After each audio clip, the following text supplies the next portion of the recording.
Women's and Girls Emergency Centre, where currently closed.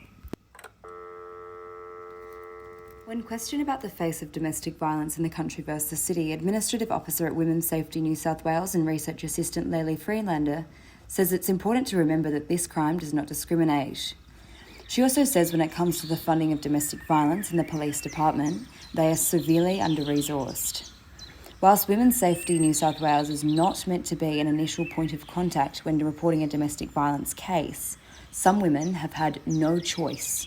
If people have contacted the police maybe and they haven't been heard and they've seen an Instagram post of ours and it's like, it sparks them to be like, please help me, no one will help me.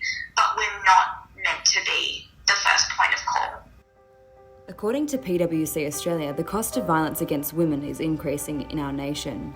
They estimate that the violence against women costs $21.7 billion each year, with victims bearing the primary burden of this cost.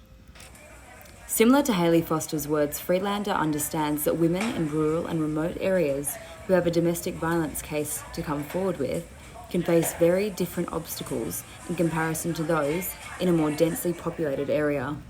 I think the thing that is important when comparing areas to areas is that if you are living in a rural area, your access to support is far worse. If you experience domestic violence in Woollahra Council, you could drive 5 minutes in either direction and be at a police station ready to report the crime if that's what you want to do. But if you're in the Central West, this is so different. You might have to drive 2 hours to be at a police station, and by the time you get there might not be the DV officer on. Women in rural and remote areas can also experience the issue of having a personal connection with someone in their local police station. Cases where if you're from the country and you're going to report a DV crime, your partner's uncle might be the head police officer, and then the WDV cousin is his cousin, and then so you are stuck really. Who are you going to tell? It's all his family, and that's in really small towns. Friedlander also says that domestic violence is such an underreported crime and that the statistics don't necessarily paint an exact picture of reality. A statistic can obviously only show so much, and DV is often referred to as an underground crime, so a lot of the abuse is not reported because they live in such fear.